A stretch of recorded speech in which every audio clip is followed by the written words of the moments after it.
സാവിത്രി രാജീവൻ എഴുതിയ അമ്മയെ കുളിപ്പിക്കുമ്പോൾ, അതാണ് നമ്മുടെ അടുത്ത കവിത. സാവിത്രി രാജീവൻ അവർ കവയിത്രി, ചെറുകഥാകൃത്ത്, ചിത്രകാരി എന്നീ നിലയിൽ പ്രശസ്തയാണ്. 1956 മലപ്പുറം ജില്ലയിൽ ജനിച്ചു. കേരള യൂണിവേഴ്സിറ്റിയിൽ നിന്ന് മലയാള ബിരുദം. കേരള ചലച്ചിത്ര അക്കാദമിയിൽ 2009 ജൂറി മെമ്പറായിരുന്നു.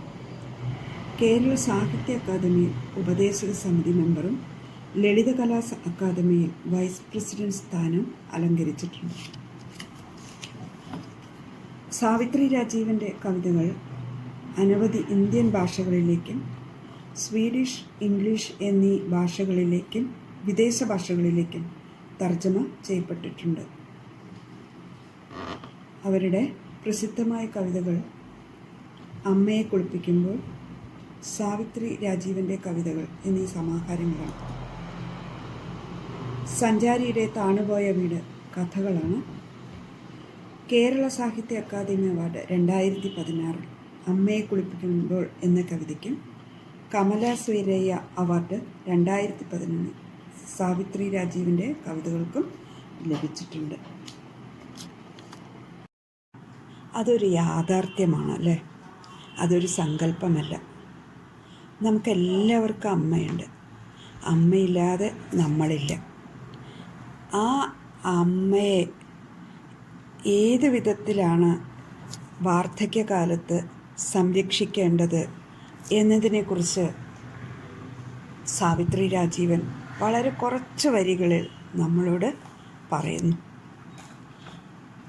നമ്മുടെ ഈ കാലഘട്ടത്തേക്ക് ചിന്തിച്ച് നോക്കിയാൽ ഈ അമ്മ എന്ന ഒരു രീതി, ഒരു സഹായം എന്നതിനപ്പുറം അമ്മയെ എങ്ങനെ സ്നേഹിക്കണം, എങ്ങനെ സംരക്ഷിക്കണം എന്നതിനെക്കുറിച്ച് പുതിയ തലമുറയ്ക്ക് മനസ്സിലാവാതെ പോകുന്നു എന്നതാണ് പരമാർത്ഥം. എന്താണ് അമ്മ? അവർക്ക് വെച്ച് വിളമ്പി കൊടുക്കാനുള്ള ഒരു ഉപകരണമായിട്ടാണോ അമ്മയെ പുതിയ തലമുറ കാണുന്നത്? ഇത് പുതിയ തലമുറയ്ക്ക് മാത്രമല്ല. നമുക്കറിയാം, നമ്മുടെ തലമുറയിൽ, അതായത് കഴിഞ്ഞ തലമുറയിൽ, തലമുറ എന്ന് പറയുന്ന വേണ്ട, പ്രമുഖ സാഹിത്യകാരി കമല സുരയ്യ, അവർ അമ്മയെക്കുറിച്ച് ഒരു ചെറുകഥ എഴുതിയിട്ടുണ്ട്, നെയ്പായസം. ആ നെയ്പായസം എന്ന കഥയിലൂടെ ഒരു അമ്മയുടെ വേദന എന്തറിയുന്നു. മക്കൾക്ക് വേണ്ടി മാത്രം ജീവിച്ച് ഇല്ലാതാകുന്ന ഒരവസ്ഥാവിശേഷം. ഇത് ഈ ലോകം മുഴുവനും അറിയപ്പെടേണ്ട ഒരു വസ്തുതയാണ്. അറിയാം എല്ലാവർക്കും. അവർക്കൊരു പ്രായം കഴിഞ്ഞാൽ, അവരുടെ സഹായം ഇല്ലാതെയായാൽ, അതായത് വാർദ്ധക്യം അവരെ വല്ലാതെ വിഷമിപ്പിക്കുമ്പോൾ, പിന്നീട് അമ്മ എന്ന യാഥാർത്ഥ്യത്തെ വെറും ഒരു സങ്കല്പമായിട്ട് കാണുന്ന ഒരു പുതിയ പ്രവണത നമുക്ക് കാണുന്നുണ്ട്. അത് ഈ പത്രങ്ങളിലൂടെയും കഥകളിലൂടെയും ഒക്കെ നമ്മൾ മനസ്സിലാക്കുന്നു. എങ്കിലും കേട്ടിരിക്കുന്ന, ഇപ്പോൾ പഠിച്ചുകൊണ്ടിരിക്കുന്ന ഈ സെക്കൻഡ് സെം BA BSc വിദ്യാർത്ഥിനികൾ വളരെ വ്യക്തമായിട്ട് ഈ കുറച്ച് വരികളിലൂടെ സ്വന്തം അമ്മയെ എങ്ങനെ സ്നേഹിക്കണം, സ്വന്തം അമ്മയെ വാർദ്ധക്യകാലത്ത് എങ്ങനെ സംരക്ഷിക്കണം എന്നതിനെക്കുറിച്ച് ഒരു ചെറു ചിത്രം സാവിത്രി രാജീവൻ തരുന്നുണ്ട്. അതിലേക്ക് നമുക്ക് കടക്കാം. കുഞ്ഞിനെ കുളിപ്പിക്കുമ്പോഴെന്ന പോലെ കരുതൽ വേണം. നമുക്കത് ആലോചിച്ചാൽ തന്നെ അറിയാമല്ലേ, ഒരു കൊച്ചു കുഞ്ഞിനെ എങ്ങനെ കുളിപ്പിക്കുക എന്ന്. നിങ്ങൾ കണ്ടിട്ടുണ്ടാവും നിങ്ങളുടെ വീടുകളിലൊക്കെ. ചേച്ചിയുടെ കുട്ടി, അല്ലെങ്കിൽ മേമയുടെ കുട്ടി, അവർ ആ കുട്ടിയെ കുളിപ്പിക്കുമ്പോൾ ഏത് രീതിയിലാണ് കുളിപ്പിക്കുന്നത് എന്ന് അല്ലേ? കാലിലൊക്കെ കിടത്തി വെള്ളം ആ കുട്ടിയുടെ കഴുത്തൊന്നിങ്ങനെ പൊക്കി കഴുത്തിന് മീതെ വെള്ളം ഒഴിച്ച്, ആ വെള്ളം ഒഴിക്കുന്നതിന് മുമ്പ് അമ്മ എന്ത് ചെയ്യും? കുറച്ച് വെള്ളം എടുത്ത് ഇങ്ങനെ നമ്മുടെ കയ്യിലേക്ക് വെക്കും, ചൂടുണ്ടോ എന്നൊക്കെ അറിയാൻ വേണ്ടി. എന്നിട്ടാണ് ആ കുഞ്ഞിൻ്റെ ദേഹത്തേക്ക് വെള്ളമൊഴിക്കുന്നത്. മാത്രമല്ല അവൻ്റെ കണ്ണിൽ ഈ സോപ്പിൻ്റെ എരിയൊന്നും തട്ടാതെ ശ്രദ്ധിക്കാൻ അമ്മ നോക്കുന്നുണ്ടാവും. അപ്പം അങ്ങനെയാണ് ഒരു കൊച്ചു കുഞ്ഞിനെ അമ്മ കുളിപ്പിക്കുക. അതുപോലെ അത്തരത്തിൽ ആ ഒരു ചിന്താഗതിയിൽ അമ്മയെ കുളിപ്പിക്കുമ്പോൾ ഒരു കൊച്ചു കുഞ്ഞിനെ കുളിപ്പിക്കുമ്പോൾ എന്ന പോലെ കരുതൽ വേണം. അല്ല, ഇപ്പോൾ ഒരു കൊച്ചു കുഞ്ഞാണ് നമ്മുടെ അമ്മ. ആ അമ്മയാണ് നമ്മൾ കുളിപ്പിക്കുന്നത്. ആ കുളിപ്പിക്കുമ്പോൾ അത്രയും ശ്രദ്ധയോടും കൂടി വളരെ സ്നേഹത്തോടും കൂടി അമ്മയെ പരിചരിക്കണം. ഉടൽ കയ്യിൽ നിന്ന് വഴുതരുത്, ഇളം ചൂടായിരിക്കണം വെള്ളത്തിന്. കാലം നേർപ്പിച്ച ആ ഉടൽ കഠിനമണങ്ങൾ പരത്തുന്ന സൊപ്പുലായനി കൊണ്ട് പതയ്ക്കരുത്, കണ്ണുകൾ നീറ്റരുത്. ഞാൻ നേരത്തെ പറഞ്ഞിട്ടുള്ള ആ കാര്യങ്ങൾ തന്നെയാണ് കവയിത്രി അത് പറഞ്ഞത്. അതാണ് ഉടൽ കയ്യിൽ നിന്ന് വഴുതരുത്. അല്ലേ, ചെറിയ കുട്ടിയെ കുളിപ്പിക്കുമ്പോൾ എത്ര ശ്രദ്ധിക്കും. ആ കുട്ടിയാണെങ്കിൽ ഇങ്ങനെ കൈകാലിട്ടൊക്കെ അടിക്കും. അപ്പോൾ സോപ്പ് പത വേറെ കയ്യിലൊക്കെ ആകുമ്പോൾ വഴുക്കലുണ്ടാവും. എത്ര ശ്രദ്ധയോടെയാണ്. നമുക്കുള്ളിലൊരു ഭയം ഉണ്ടാവും. ആ ഒരു കൊച്ചു കുഞ്ഞിനെ കുളിപ്പിക്കുമ്പോൾ ഉള്ളിലൊരു ഭയം ഉണ്ടാവും. എങ്ങാനും കൈ കുതറി താഴേക്ക് വീണാൽ ഭൂമി താങ്ങും, കൊച്ചു കുഞ്ഞുങ്ങളെ ഭൂമി താങ്ങും എന്നൊക്കെ പഴമക്കാർ പറയാറുണ്ട്. എങ്കിലും ശ്രദ്ധയോടെ വേണം നമ്മൾ കൊച്ചു കുഞ്ഞുങ്ങളെ കുളിപ്പിക്കുന്നത്. അതുപോലെ ഇവിടെ അമ്മയെയും, അമ്മയുടെ ഉടൽ നമ്മുടെ കയ്യിൽ നിന്ന് വഴുതരുത്. അല്ലേ, വഴുതരുത്. ഒരു പ്രത്യേക സ്നേഹമാണ് നമുക്ക് ആ അമ്മയോട് തോന്നുക. ഇളം ചൂടായിരിക്കണം. ഞാൻ നേരത്തെ പറഞ്ഞു, കുറച്ച് വെള്ളമൊക്കെ എടുത്ത് നമ്മൾ കൊച്ചു കുഞ്ഞുങ്ങളെ കുളിപ്പിക്കുമ്പോൾ കുറച്ച് വെള്ളമൊക്കെ എടുത്തിട്ട് ഒഴിച്ച് നോക്കും, കയ്യിലിങ്ങനെ ഒഴിച്ച് നോക്കും. നമ്മുടെ ശരീരത്തിൻ്റെ ഇളം ഭാഗമാണ് ഈ കൈയൊക്കെ. അപ്പോൾ ആ കയ്യിലേക്ക് ഒഴിക്കപ്പോൾ ചൂടില്ല എന്ന് തോന്നിയിട്ട് ഇളം ചൂടായിരിക്കണം വെള്ളത്തിന്. കാലം നേർപ്പിച്ച ഉടൽ, അല്ലേ, വളരെ മെലിഞ്ഞാണ് ഇരിക്കണം. കാലം നേർപ്പിക്കും. പ്രായമാകുമ്പോൾ ശരീരത്തിൽ ചുളിവുകളൊക്കെ വരും. കാലം നേർപ്പിക്കും, മെലിയും. അതായത് പഴയതുപോലെ ചെറുപ്പകാലങ്ങളിൽ ഭക്ഷണം കഴിച്ചതുപോലെ നമ്മുടെ ശരീരത്തിൽ അത് കാണില്ലല്ലോ.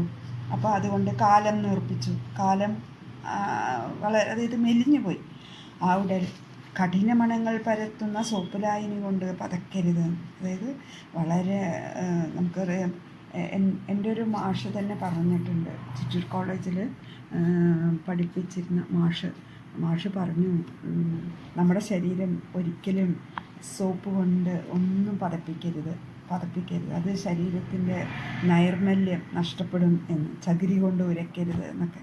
ആ സാറെ ഞാൻ ഓർക്കുകയാണ്, ശശി സാറെ ഞാൻ ഓർക്കുകയാണ്.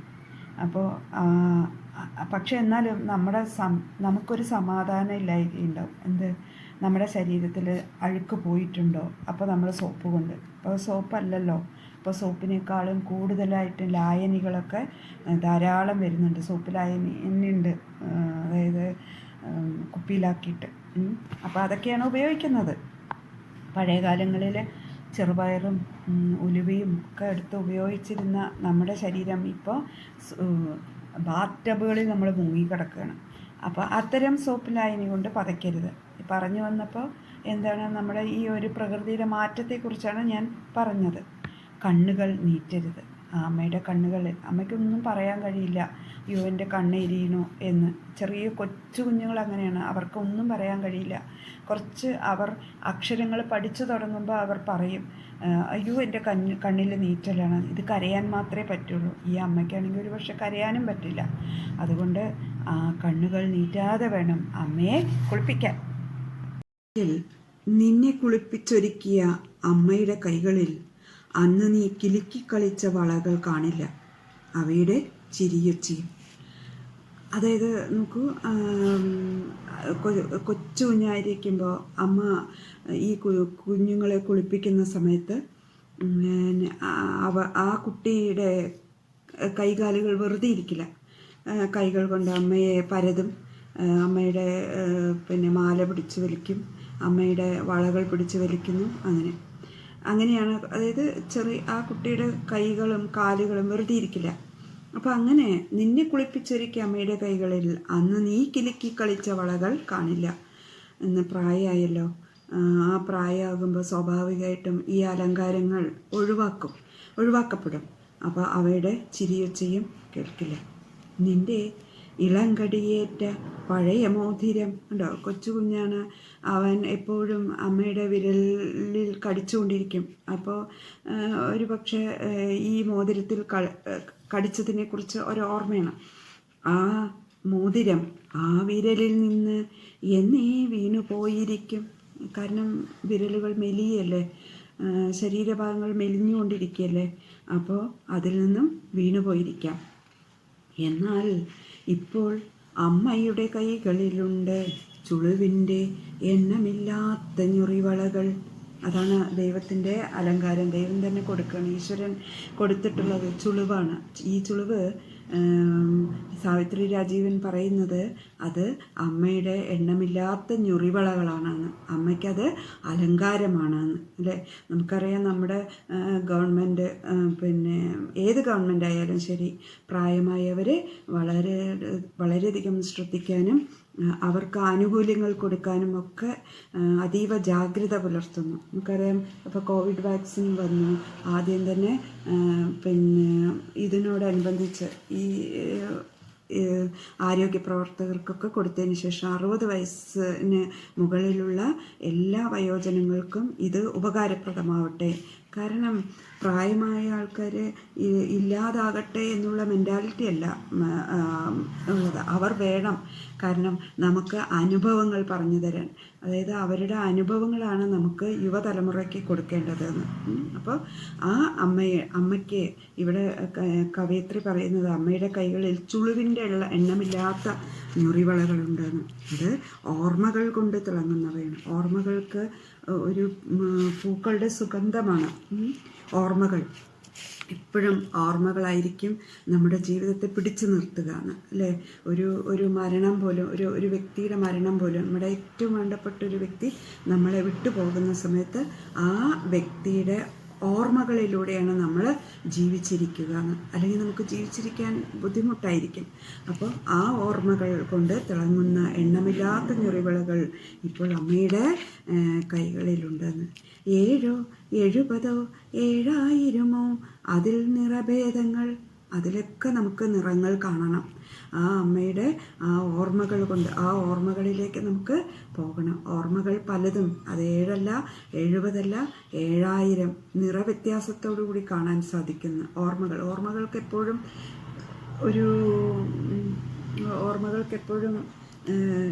നിറങ്ങളുടെ സാന്നിധ്യം ഉണ്ടാകേണ്ടതുണ്ട്. അതുകൊണ്ട് 7 അല്ല 70 7000 നിറഭേദങ്ങൾ നമുക്ക് ഉണ്ടാകണം. എണ്ണാൻ മിനക്കെടേണ്ട, നിങ്ങൾ മിനക്കെടരുത്, എണ്ണരുത്. കണ്ണടച്ച് ഇളം ചൂടുവെള്ളം വീണ് പതുപതുത്ത മൃദു ശരീരം തൊട്ട് തലോടിയിരിക്കുക. എത്ര സ്നേഹിക്കും. ചില വീടുകളിൽ നമുക്ക് തന്നെ നമ്മുടെ ചുറ്റുപാടുകളെ കുറിച്ചെടുക്കാം.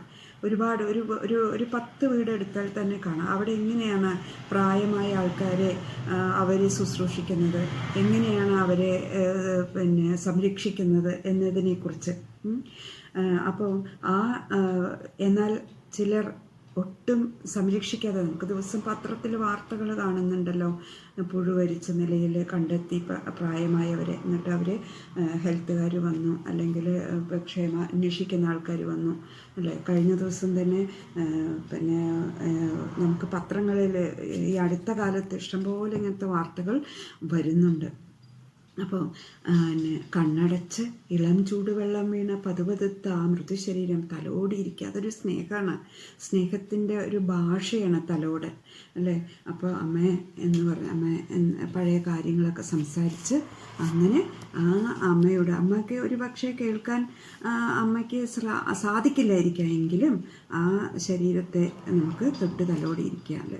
നമ്മളെ ഏറ്റവും കൂടുതൽ സ്നേഹിക്കുമ്പോൾ ആ അമ്മ ഒരുപക്ഷെ നഷ്ടപ്പെട്ടു പോകും എന്നതിനെക്കുറിച്ച് നമുക്കറിയാം.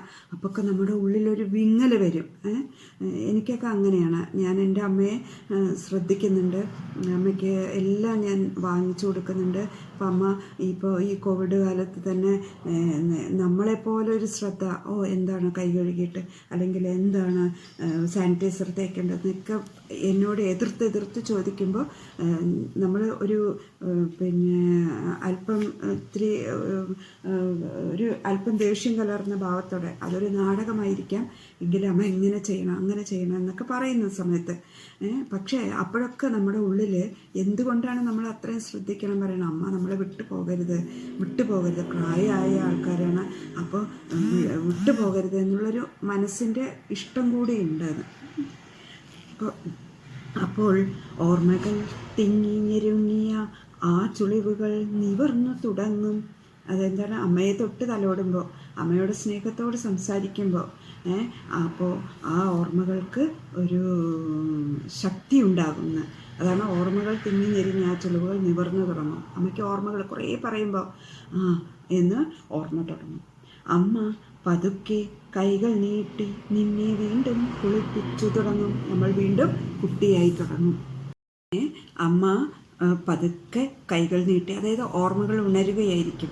അപ്പോൾ വീണ്ടും അമ്മയ്ക്ക് നമ്മൾ കൊച്ചു കുഞ്ഞായിരിക്കുമ്പോഴുള്ള ഓർമ്മകൾ ഉണ്ടാകും.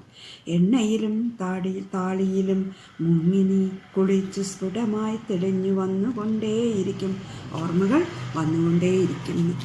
അപ്പോൾ അമ്മ നിനക്കു തന്ന ഉമ്മകളിലൊന്ന് അമ്മയ്ക്ക് പകരം നൽകുക. അതാണ് തലോടിക്കൊണ്ടിരിക്കുമ്പോൾ അമ്മയ്ക്ക് ഒരു ഉമ്മ നൽകുക, അല്ലേ? സ്നേഹത്തിൻ്റെ ഭാഷയാണ് ഉമ്മ എന്നുള്ളത്. ആ ഒരു ഉമ്മ നൽകുക. അമ്മയെ കുളിപ്പിക്കുമ്പോൾ കുഞ്ഞിനെ കുളിപ്പിക്കുമ്പോഴെന്ന പോലെ. വാക്കുകളൊക്കെ വളരെ വ്യക്തതയുണ്ട്, നിങ്ങൾക്ക് കാര്യം മനസ്സിലാവും.